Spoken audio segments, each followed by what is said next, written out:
one of my big titles is Unapologetic Wild Woman, because being unapologetic means that you say no with conviction, that you have boundaries, that you're full of yourself, dare I say it, that you take up space and you're grounded in that. And that has that, you're walking into a room and you go, poof, here I am. And that's fine. And then being wild means you make your own rules. You show up the way you want, in whatever color you want, and you do funky things. And then being a woman actually means not a feminist, a feminine activist, I call myself, because there's a subtle difference. So I'm just showing up as me, period.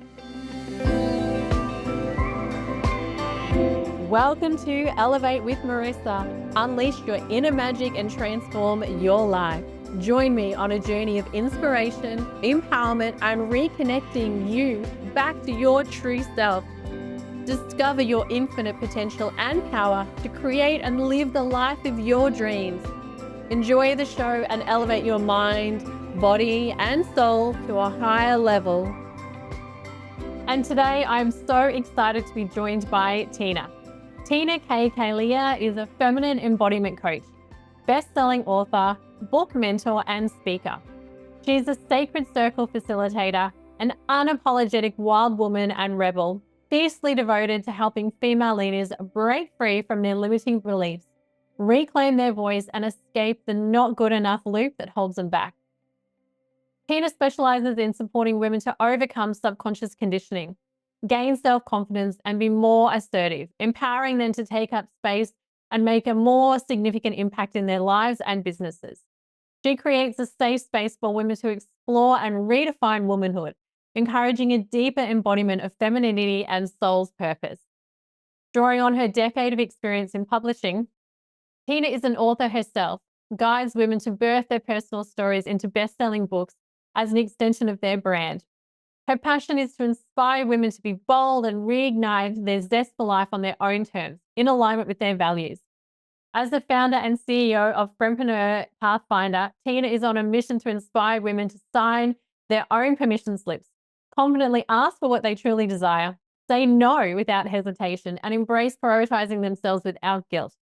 Tina is the author of the best-selling book Corporate Rewilding, a wild woman's guide to reclaiming your feminine power, and it's available worldwide on Amazon. And I'll drop the links below so you can grab your copy. Welcome, Tina. It is so lovely to have you here today. We first met through Women Thrive, and you came over to Australia to host our event over here. And what an absolutely amazing event it was. It certainly was, and on fire. It was so good to be over there and meet in person again and be on stages. Yes, it was amazing. And I'm so glad we got to connect because I just read out your bio and we were having a little bit of a chat. And I just feel like you are such a fascinating woman. Like, you have so many things on the go. Tell us a little bit about you and the amazing work you're doing. Thank you. Well, yes, I'm a lot of things, many Gen vibe all the way through. I've moved from Germany to New Zealand when I was 25. I came down here by myself. So that came with a whole lot of finding your feet. And I really got to know fear and being thrown in the deep end. And throughout my journey, I've really recaptured that wild essence I always had as a child. And I felt like when I got off the plane in New Zealand, I was like, woohoo, completely different place. And equal opportunities are a lot more down here than we have them back in Germany. So I really dabbled in lots and lots and lots of things. My background is in publishing, and I've suffered from a huge amount of burnout. I had 5 miscarriages. I really was thrown into a pit. And then I had to look at, who am I when you strip that title away that we have in corporate? And I really took time off, put everything on hold to really find out, who am I? Who am I outside of these norms and structures? So I realized I like karate. So I went down the martial arts. I have a black belt in karate, which is assertiveness is one of my big things because for so many years I didn't have it. And that's a whole nother level of dealing with idiosyncrasies and limiting beliefs, telling ourselves, I can't possibly do X, Y, Z. I also love beekeeping. I hold women's circles and I love writing. I like publishing. I've written 2 books now. And that is really a passionate thing that I'd like to bring to Down Under as well. because everything is always overseas. And I mean, Australia is a lot bigger than New Zealand, so we're always the tail end. And that's why I enjoyed coming over and really connecting with women where we are showing up imperfectly. No competition, collaborations. And I think there's a big shift happening. And you were a testimony to that, and all the women who were part of the Women Thrive Talks. So I think we are getting together and trying to change a whole lot of things. Yeah, I love it. Like for me this year, the themes were unity and community. And there's something amazing about bringing people together and having that like ripple effect of everyone's energy and experience and skills and passion just flowing through and rippling through to things. It's such a beautiful experience to see unfolding. It is. We're on fire. And I love when you were talking about, stripping everything away, like, who are you? Like, it really made me think, like when you meet people and they're like, you go up and introduce, it's like, hi, how are you? What do you do? And it's like you identify what you do as a career as part of who you are. And it's almost like your opening statement about who you are. It's like when you really think about it, it's like the weirdest thing, right? When you're like, oh, this is my job and this is me. Yeah. I threw that all in when I looked at my bio, and I don't rattle it down because it's in the show notes.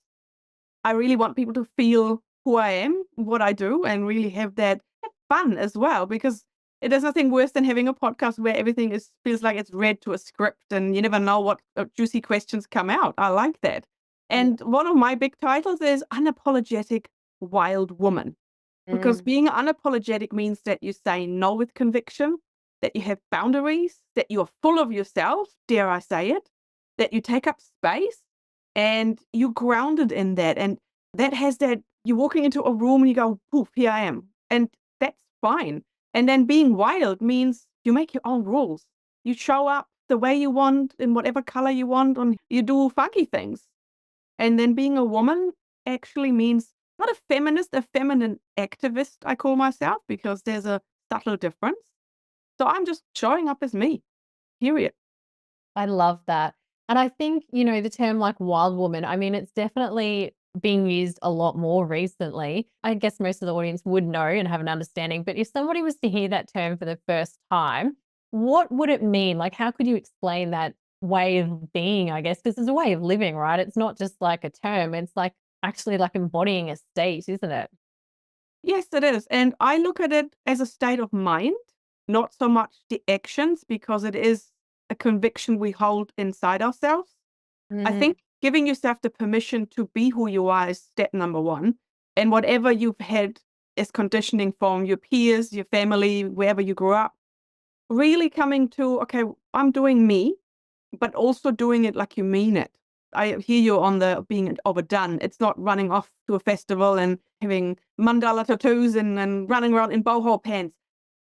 That there's an element of that can be one expression, but there are no rules. If you want to be wild and spiritual and be a badass in the boardroom, why not be all of it? Why do we have to pick labels? So Mm. you make up your own. You do you. That's one of my biggest thing. And it takes courage Yeah. because there is comparison wherever you look. I turned 50 in June, and now there is this thing about menopause and the symptoms. We touched on that one before we got on live. When I was going through my breakdown, it was the miscarriages. No one speaks about it. So Mm. being wild means having an opinion and not being afraid to actually speak your mind, speak your truth. Yeah. And really tell your story, because people like that honesty, and we don't have our shit together. We are messy. Stuff doesn't go to plan, but hey, we show up. That's nature. That's women. That's the feminine. That's the way I look at it.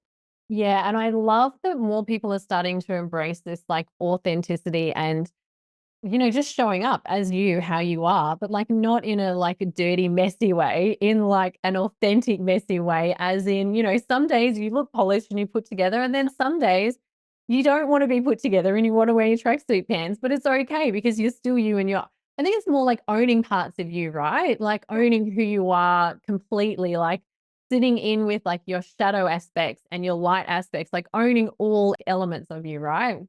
Yeah. And I always laugh about the first time I went on Instagram a few years ago. I had, the coaches tell you it has to look this way and it needs to be you quote one day, and then you do this and you pepper it with stories and you badge create that stuff. Doesn't really do it for me, because it actually puts me off when I look at someone's feet and go, ah, that's not what's going on here. So I started doing me, and I got quite often do it as in my bathrobe when I come out of my cold plunge in the morning with my coffee and I sit with my journal in my garden with my cat on my lap.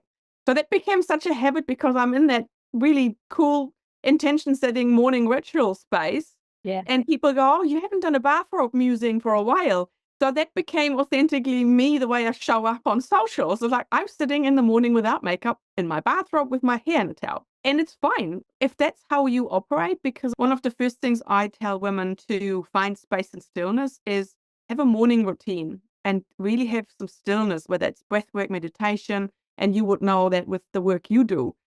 That being still and carving that time out and having those boundaries around that sets your whole day up for a positive mindset.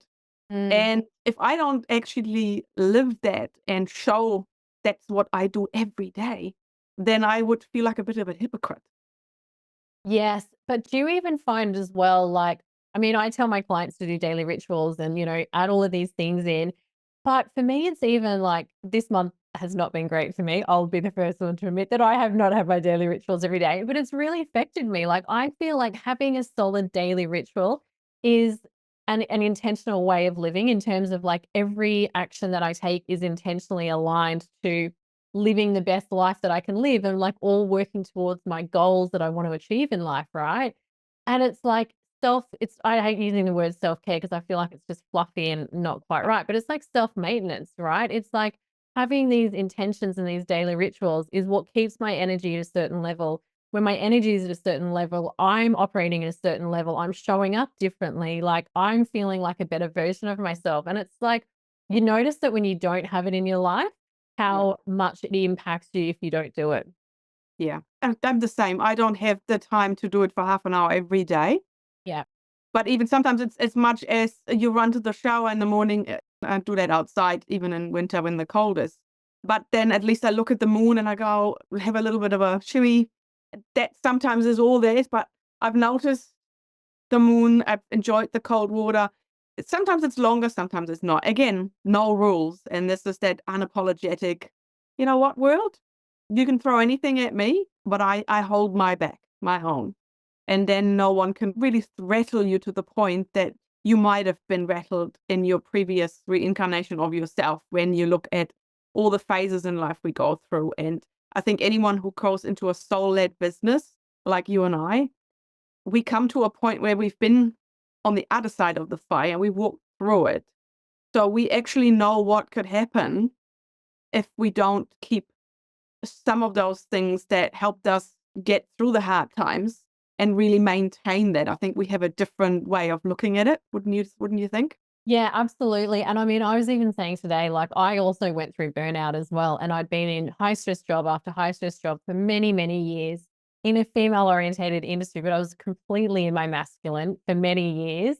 And I realized that that's not a good way for me to operate. I need to have like flow and Yeah. ease to my day and to my life and working in with my cycle and having rest time. And I'm more productive when I rest now. So, but I didn't know that information years ago, right? And I was like, I thought I had to show up in a certain way and work a certain way. And yeah, and then I hit burnout. And even to this day, I mean, that was probably, I don't know, like maybe 7 or 10 years ago. But even to this day, I have to really like keep myself in check because I love, love, love what I do. I love working. It lights my soul on fire. But then it's also like you can't deplete one area, we can't give to another area and deplete another area, like, so it's like giving to my work and loving what I do, but without it depleting my energy levels at the same time as well. Yeah. And it does come in waves, I think. And I think you mentioned something very important, working in with your cycle. I didn't even know what that was because I was so trapped in this masculine hamster wheel of doing, doing. And the biggest thing is you then think, oh, I'm gonna enter motherhood and have a child. The biggest misnomer that I see is, this me time and why we burn out or postnatal depression. There's so many things that can happen without that support and that rest because we rush back to work. We rush back. And then obviously the perfect mother thing, doing all the things, being on Insta, it does frazzle us. And the mother energy is actually deeply masculine because we're constantly doing and nurturing others. Yeah. And because we feel like being a mother is a nurturing thing, that's automatically the feminine role. And why that might be coined that way, the reality is actually a lot worse. And I've then, by the time I had all the miscarriages, it was me trying to have a second baby.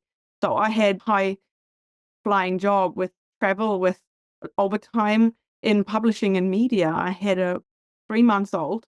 I only had 3 months maternity leave off while I was pumping and getting used to this whole, Yeah. how do I cope? My husband is a police officer on shift work. So I don't know how I functioned back then. I look back at my life going, holy mackerel, what was I thinking? My body literally didn't perceive it a safe place to Mm. carry through a second pregnancy. So it was a really hard time in my life to come to terms with the fact that my lifestyle contributed to that constant fight or flight and adrenal fatigue. Yeah. And I think that was my rock bottom, that shadow element where like you kind of know, but why was I wearing busyness as a badge of honor? For me, when I unpacked all of that, it was me proving myself that I was worthy of that job, that title, this trying to prove yourself in the man's world, which comes from my Germanic upbringing. I mean, we're known to work a lot, to work hard, to sacrifice that efficiency portion of it. And while I moved all the way to the other side of the world, you can't get that whole ancestral Yeah. conditioning out of you. So then that opened the epigenetics and your ancestral lineages. It's really, really interesting the rabbit hole you fall into when you unpack that. And the awareness. I know I don't want to fall into one of those rabbit holes. I do still work on some of the things that come up, but like you said, you have that awareness like, my body is trying to tell me you're going too far down the other route again. Let's just come back here. And then you get a boost of energy, I find. Rest is no longer associated with being lazy. That was my big thing. Yes. And you're right. Like so many people wear busyness. Like you ask people, how are you? And they're like, oh, I'm so busy. I have so much going on. And it's like, well, what if we just normalize like, oh, I'm just chilling out. Like I'm just in flow and abundance. Like I'm just cruising. I'm just riding the wave of enjoying life. Like, what if we Yeah. started to normalize that instead? Yeah. And that would used to be a trigger for me. I used to rush from meeting to meeting. I used to fly to the States a lot. So one of the publishers I was dealing with was in New York City. So here I was rushing through Times Square when, you have these people who go with their yoga mat under their arm and a latte and you go, they really, really pushed my buttons. They go, "Oh, yeah, they're probably the ladies who lunch and, they're married, wealthy. And here I am working my butt off, racing from A to B like a blue ass fly. And I didn't realize that that was a trigger that was trying to tell me something. It's the stuff we actually long for Yeah. that triggers us. And it's a fascinating revolving door sometimes. Yeah, well, people are your own mirrors, right? It's Yeah. always like when you're being triggered by something in someone else, it's like, where can you open and expand within yourself to Yeah. journey inward to find out why it's triggering you? Because people don't trigger you for no reason, It's not them, it's Oh. you. So yeah, it does take a lot of self-honesty and rawness to look into those dark corners. And it came up when I was writing my book because I think that's, yes, we journal and we talk into what we gone through, but writing that down was a lot harder than I thought originally. So I think it's a continuous process. You kind of unpack the suitcase, but the suitcase is still there. You just choose not to put new things into it. Yes, absolutely. And you said something really interesting before about like ancestral trauma and epigenetics, which I like love. I think it's so fascinating. And Isn't I it? feel like our generation are like the ancestral trauma breakers. It's like every generation Yes. does it better, right? But I feel like like a lot of people I speak to and a lot of the work that people are doing, like the inward work, is all very much like, okay, well, this inherited down through a family line, but I don't need to carry this on anymore. And I want to do it different for my children and my children's children. Yeah, it's big. And I've understood my parents a lot better and then my grandparents as well, because one of the things that I fell prey to was my dad didn't wish me any harm, but he said something to me when I was very little that had a huge impact on my body image and my way of being center stage. And for so many years, I didn't really have a voice because I always hid in the background. I wanted to blend in. I possibly thought as soon as I walk into a room, people will look at my body rather than who I am. And it was all in my head. Mm, So understanding that he didn't mean harm and that it was his own conditioning that played a part on how that transpired into the family dynamics. To some degree, my mum was part of it and my sister. And then you understand, okay, well, my grandparents were post-war and we have not just had one, we had two world wars in Germany when I grew up. And that came not just with what they actually on gone through. We're also from a country that started both of those wars. So mm. in terms of guilt and all these little layers that come through, it sometimes feels a lot when you actually go down that route and sort of hits you. But then I always remember they didn't just give you only the bad things, they only gave you a lot of gifts, and that kind of balances it out a bit. Yeah, and when I started working through like my ancestral trauma, it honestly took me a really long time before I could start to see the gifts in it because there's a lot that had happened in my life that I was working through at that time that I hadn't worked through my entire life. And then and I lost my dad. And when I lost him, it was like all of these things started to come up to the surface. And I was like, this isn't mine. Like, this isn't my feelings or thoughts or pain to be working through. And I realized it was a lot of ancestral trauma coming up. And then I went down the journey and it was like really uncomfortable and really hard. And it took me a really, really, really, really long time before I was actually able to go, okay, I can actually like see the gifts from the ancestral lines rather than just feeling like it's been a curse.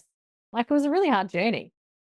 I hear you. And when it then comes to the somatic work that I do in another part of my business is I didn't realize how much trauma I was holding in my body after having miscarried 5 babies. Those cords attached, the whole not honoring the grief, that threw me. And I learned so much about not just your chakras and the voice and the sacral. Funnily enough, it happened at karate. I just completely fell apart when I was doing a kata in front of a class because of this deep breathing that we do when we throw a punch. I had a full-blown breathwork experience in front of a mirror, in front of a whole class of karate students, and I bawled my eyes out. I didn't know what was happening to me. So I found my wild feminine, my whole somatic cracking open in a karate class, which is not the usual way that happens, but it is still breath work because it goes deep into the hara when we bring that voice up. And then when I looked at it, I realized there was a whole lot of stuff stuck. And I actually went to a friend who is a healer and she works with yoni mapping just to go completely off tech and de-armoring. And Mhm. that changed my entire being from not having cramps anymore to really being at peace in all those lower chakras and that safety element that was missing. And I cried tears that I didn't know where they were coming from. And the only reason I noticed is because I literally had like a salty crust in my ears from lying down and crying, but I didn't have the puffy eyes. And the woman that put me through to that session, you sobbed uncontrollably. I had to hold your legs. So there was so much, not just my own birth trauma. The son I do have was born with forceps. It was the miscarriaging, and then my mum had a really difficult birth, and my grandmother gave birth to one of her children during the war in a bunker. So there was not just my own tears, and that really opened the floodgates to understanding when I work with clients as well, to see the whole. And I have this intuitive thing to go deep in and that safe space that we need to open. That is one of my biggest points of integrity when working with clients, because unless we have that safe space as females, we can't open up. And when we're not feeling safe, we don't feel like we can't express ourselves. Yeah. And that relates into business because if we don't show up in the boardroom, ask for the raise, speak to clients and really know that we innately worthy of receiving love, abundance, money, all those things, we kind of holding ourselves on a leash. And that's a very interesting dynamic, why hence the name the fempreneur, because there is a feminine way of doing business that's not just dancing in a floaty dress. it goes deeper into those layers that we've hidden. I love that. And yeah, I mean, I do a lot of like the tantric work with my clients as well, especially if they've had like fertility or sexual trauma, because the Mm. womb is like, well, it's our life force center, right? But it also like stores the energetics of so much trauma. And you're right, like not just our trauma, it's like the birth stories of like births before us as well. And like womb healing, honestly, I highly recommend it to so many people. I just think it's like one of the most transformational things that women can do. I I think, know, isn't it? yeah. And we don't talk about it enough. If you tell people, I mean, if for those of you who haven't heard about de-armoring, go and have a Google, you probably go, "She did what?" I had a lot of reactions like that.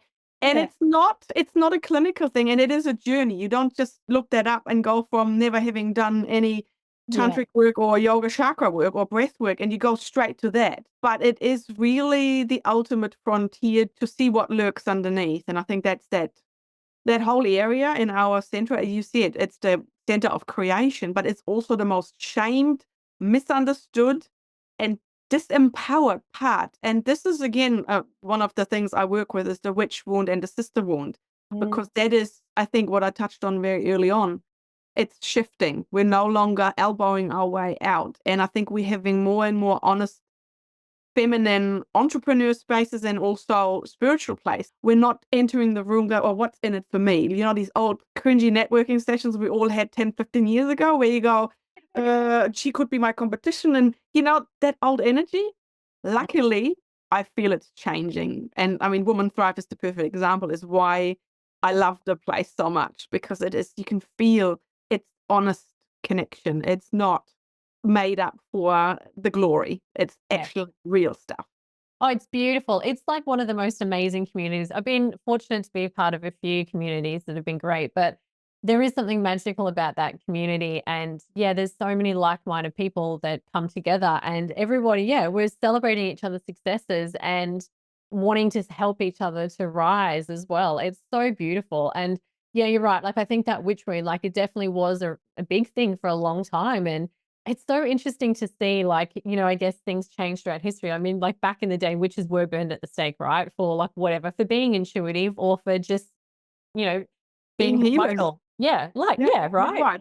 Yes. And I mean, how many times is like you've heard in your life, or I've heard guys talk about other girls and they're like, oh, she's so crazy. Or, you know, you're going through a moment, right? And people are like, oh, you on your period? Are you about to get your period? And it's Oh, like, don't get me started on that one. Yeah. But it's those words. And I mean, diving into picking the word menopause apart and what they actually done to women to cure the symptoms.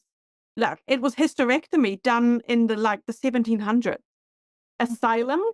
And it was again that power of the husbands to go and admit their feminine counterparts. It's like I was blown away when I looked at all of that. But when you actually look at the original history, like same as yoni and womb, when you actually unpack words that are now derogatory in our modern society or perceived as derogatory, they have a very sacred origin. And I mean, if yes, you've done tantric work, you would know that even the word yoni, we've been fooled. And I think this is where that unapologetic wild crone comes in with the samurai sword if need be, where you go, you know what? I'm not apologizing for anything. I'm just getting started for the generation after us because they're watching us. absolutely. And I love that. And I think it is about embracing all parts of us and our feminine essence and, you know, embracing our cycles and seasons in life as well. I could chat about this for hours. I feel like we might have to do another podcast just I on know, that. I feel like we need to. But before we go, I want you to just tell us about becoming a wild CEO. Like, what does that mean for people? Like, how can they become a wild CEO of their own life and in their business? They can come on a journey with me. For starters, all that conditioning. So I work a lot with the subconscious belief system and really creating that safety to go and look at what's lying beneath the surface and then reframing that consciously and using it in a way that it comes out a little bit more and more. It's a process. You can't just go from one extreme to the other. So it is a journey. But they come back to who they really are. So it's those hard questions. I go, where am I not speaking up? Where am I not expressing what I really want? The word desire, the word no. That's the biggest thing. We people pleaser. Yeah. And me time is another catchphrase, or like that self-care you touched on. No, no, it's not me time. You don't have to apologize. So that boundary pushing and staking boundaries needs to come from a place of conviction. And as a karateka, having a voice that comes from woof, that someone comes in the room and they own that room. I want women to go to work like that, to be in a career, be their own CEO if they have their business, to go out wherever, fearless and was so full of themselves that they can just magnetize anyone around them. So you can really feel them when they speak, when they conduct themselves. It's like that queen empress, juicy stuff. I And love that's a wild CEO, being you. Yeah, I love that. And I feel like more people should feel like they can step into doing life and business the way they want to and being unapologetic, because it's not about like being an asshole and being like, well, this is my No, the only way. It's about being aligned, like, okay, well, I want to do this or work in this style because this is aligned to me and how I want to be living my life. exactly. And not having to feel like they have to put on a mask when they go to work or pick a side. Like, oh, I'm spiritual in my private time. I do yoga and this and that. And then no one at work can know. No, marry the two. You whole. Yeah. And that's the key, and having the courage and really being around other women in my community, in your community, who live that, who show them that, hey, I can do this. Look where I came from, what stepping stones I had. Then you can do that, and you have the absolute right to do that. And it ruffles feathers in their private life. So the community is also to be able to have somebody to voice when they're feeling rattled, because it's one thing to do it. If too many people on the outside go, oh, she's changed, there could be a loss of some of the people that may be around you, because the woman gets, you know, I don't really want to be dragged down. So I'm going to realign who is in my life and who I give energy to. And then inviting people in that actually make us feel good. Yeah. And I mean, who knows the girls' night when we have drinks and go out in town? That's not what this is all about. A community of sisterhood means that, you can fall apart. You Mm. come as the woman first. You park your CEO, you put your armor down, and here's a box of tissues. If you need to purge, stomp, cry, scream, or howl, that is that release that we have where we can purge the old and really rebirth ourselves in our own truth. Yeah, I love that. I get so many things there, but like energetic alignment, I feel is so important. For me, like my energy is my highest form of wealth and my currency. Like if my energy isn't clean and clear and I'm not feeling aligned with things, then it's either like I'm completely in or I'm completely out. But I need to get my energy to a certain level to be able to function basically in life at a certain level. But I think also as well, like in terms of like rebuilding this community, it's also about being vulnerable, but also being like you're held in a safe space to be vulnerable as well. So, like I remember like years ago, my friend always used to say to me, like, you need to be more vulnerable. Like, you're so guarded. And I was like, no, I'm not. Like, I love people. I'm really socially engaging. Like, it's easy for me to talk to people. Yeah. And I never really understood it. But there was like parts of me that I'd locked away. And it wasn't until I came home to myself and kind of worked through that I made peace with myself, and then I could start to be vulnerable and start to share more aspects of myself because I had worked through all aspects in myself. But I think it's also important to surround yourself around people that can space hold so you do feel like it's safe to open up and be vulnerable in that non-judgmental way as well. Yeah, because you become the permission agent. And I remember when we first get together on stage and the women, you kind of suss each other out on social media. But the minute you actually meet them in person, you go, that's the people I want to be around on. And having then each of you share some of that vulnerable part made you even realize, oh my God, I love them all, because they're not afraid to actually show that side. And I think this is where the power lies, because it gives everybody in the audience, whatever their story is, Yeah. the courage and the permission to go, you know what? Maybe I can show up just the way I am. That's that spark that we can light to go, okay, let that fire fan the flames, and let that burn the old stuff away. And it takes time. I mean, we all gone through those chrysalises, as I call it, but it's not done in a 30-day thing. It is, I wish it was. That time kept, poof, the magic wand, and we knew. It actually is that journey. And it's not a linear path. It goes like a bowl of spaghetti sometimes.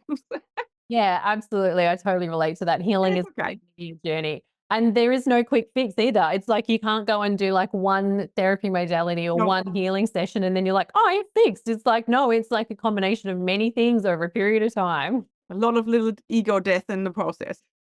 Yes. And yes, a lot of rebirthing, a lot of like phoenix rising from the ashes, and a lot of reinventing along the way, definitely. Yeah. And Tina, what are 3 tips or strategies that you can share to help people elevate, transform, make change easy, and live their best life? 3 of the tips that I can give you to be a little wilder, a little bit more outspoken is, first of all, the word no. Practice saying no with conviction. It is a full sentence, and don't leave it open-ended. A lot of women have that sort of when they say no, it's almost like it has a question mark at the end. It's not an open-ended question. You setting a boundary by saying no and connecting with what you really want to do. And if you're not really feeling it, then don't force yourself to do it. That's one of the biggest thing. And that leads into setting those boundaries. If you have a specific time of the week where you plan the week ahead, or whether you have time for yourself to refill your cup, don't compromise it. Put it in your diary, just like you have a meeting. I have a special color in my calendar. It's time with myself. I have a meeting with myself. And if that means I'm sitting in nature, just coming into stillness, that's one of the big ones. And the other one is take up space and make an entrance. Don't crunch your shoulders and sit in the back or settle somewhere. When you walk around, have your shoulders back. Walk like you have dragon wings behind you. And a good way to practice that is when you walk on a footpath or you're walking in the park, be mindful when you see someone coming towards you. Don't look away. Doesn't mean you have to stare them down, but keep an eye gaze and do it with confidence. And don't be the first one to move out of the way. And not in a rude way, but just, by playing with your presence, it gives the other person the a feeling of who you are, who is approaching. Oh, she's got an energy about herself. So that's some of the few things that I can really recommend you hone in on, because you want to be a little wilder, a little more wonderful, and full of yourself. Well, I've absolutely loved this. Thank you so much for your time. I'm going to drop in the links to find you because I love you and I love the work that you're doing. And I just think you are such a powerhouse. And yeah, I think more people need to check out your work and what you're offering as well, because it's so needed in today's day and age. So check you out. Thank you so much for having me. And yes, I can definitely put a tick on. I can't wait to get over there again so we can, I don't know what we're going to do, but yeah, the vibe's definitely there. So thank you everybody for the time and the chat, and any questions or anything you kind of want to dive deeper into, just drop some links and some comments. We'd love to hear how that landed. Yeah. Amazing. Thank you so much, Tina. And we'll definitely Thank see you again. Okay. Thank you so much. Thanks so much for being here, and I hope you enjoyed today's episode. So head on over and give a like to show your love, and follow the channel to stay up to date with all of the new episodes as soon as they become available. Thank you.